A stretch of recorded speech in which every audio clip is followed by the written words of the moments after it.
2. You should spend about 20 minutes on questions 14 to 26, which are based on reading passages 2 on pages 63 and 64. Questions 14 to 20. Reading passages 2.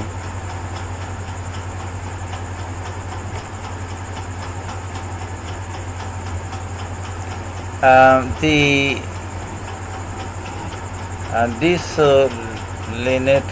desalinator producing clean water.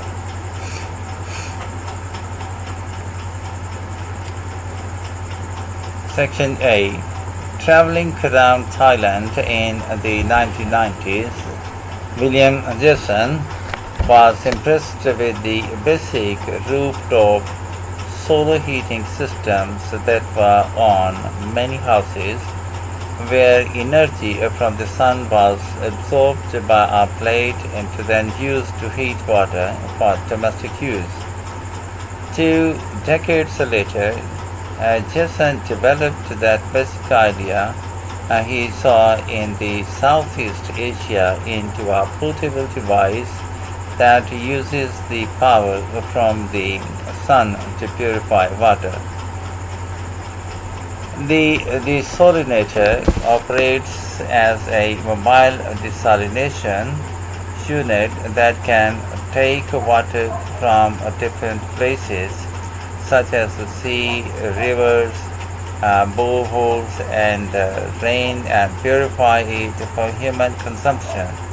It is particularly valuable in regions where natural groundwater reserves have been polluted or where seawater is the only water source available. Jason saw that there was a need for a sustainable way to clean water in both the developing and the developed countries when he moved into the United Arab Emirates and saw large-scale water processing. I was confronted with the enormous carbon footprint that the Gulf nations have because of all the desalination that they do, he says.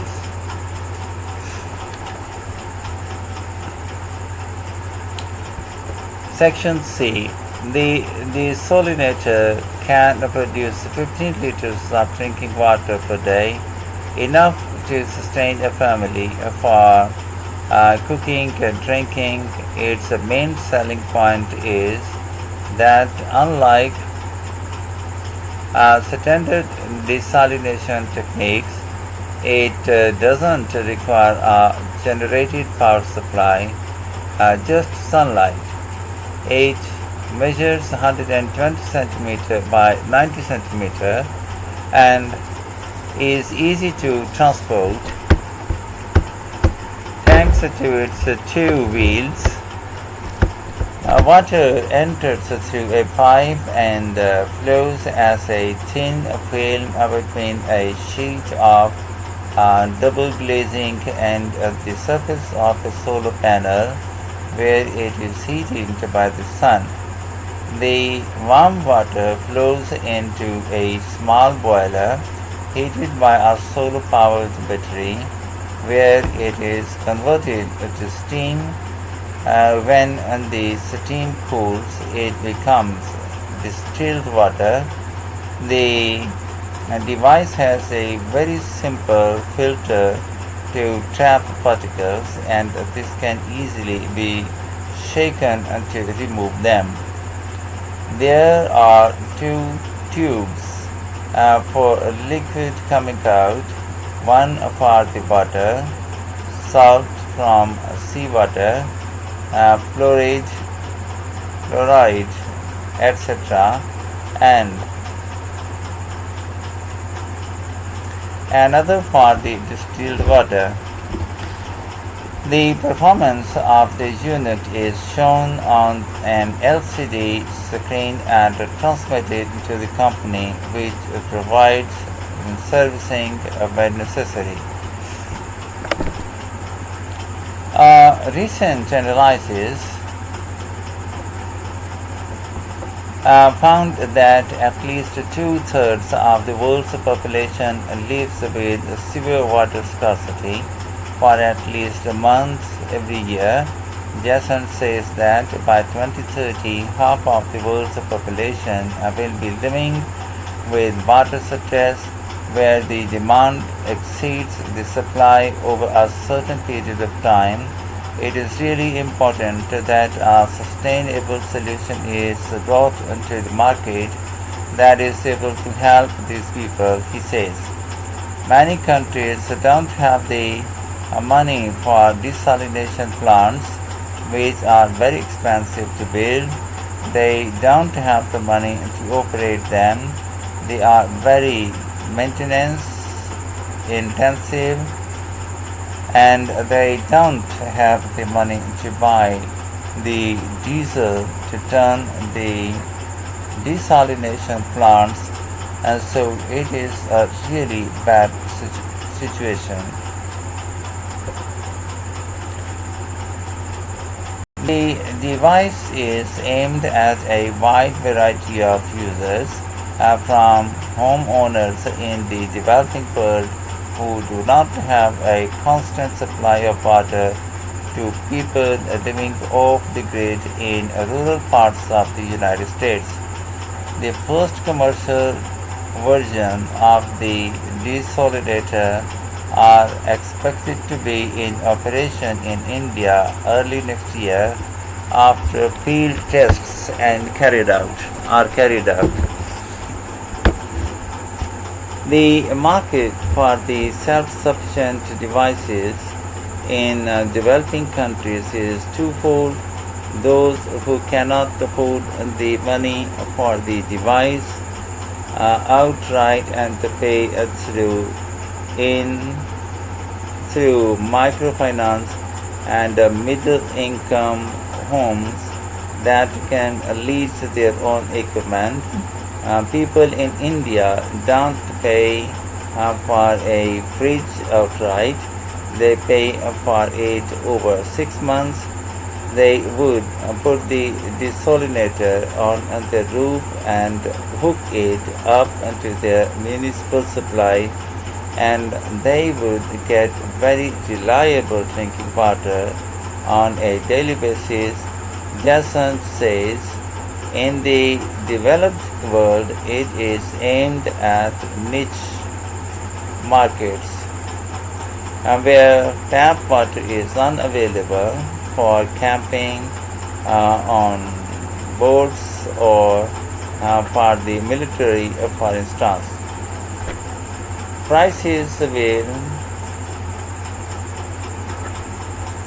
vary according to where it is bought. In the developing world, the price will depend on what deal aid organizations can negotiate. In developed countries, it is likely to come in at $1,000, pound 685 a unit, said Jason. We are a venture with a social mission. We are aware that the product we have envisioned is mainly finding application in the developing world and the humanitarian sector, and that this is the way we will proceed. We do realize, though, that to be a viable company, there is a bottom line to keep in mind, he says. The company itself is based at Imperial College London, although Jason, its chief executive, still lives in the UAE. It has raised pound 340,000 in funding so far. Within 2 years, he says the company aims to be selling 1,000 units a month, mainly in the humanitarian field. They are expected to be sold in areas such as Australia, northern Chile, Peru, Texas, and California. Questions 21 to 26.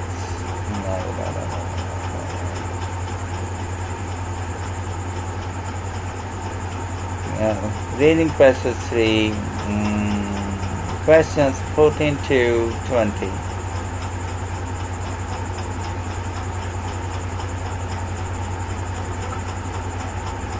Reading passage 2 has 7 sections A to D. Choose the correct heading for each section from the list of the headings below. Write the correct number 1 to 9, 1 to 10 in boxes 14 to 20 on your answer sheet. List of headings.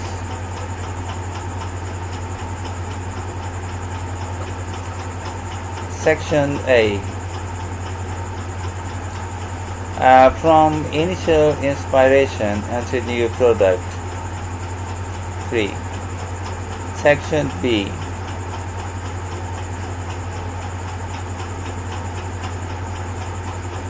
Cleaning water from a range of sources. 6. Section C. What makes the device different from alternatives? 5. Section D.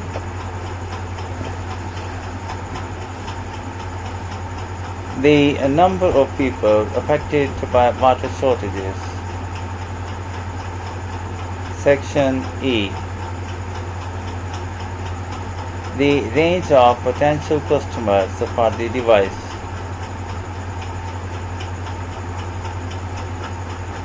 Section F. Profit, not the primary goal. Section G. Getting the finance for production.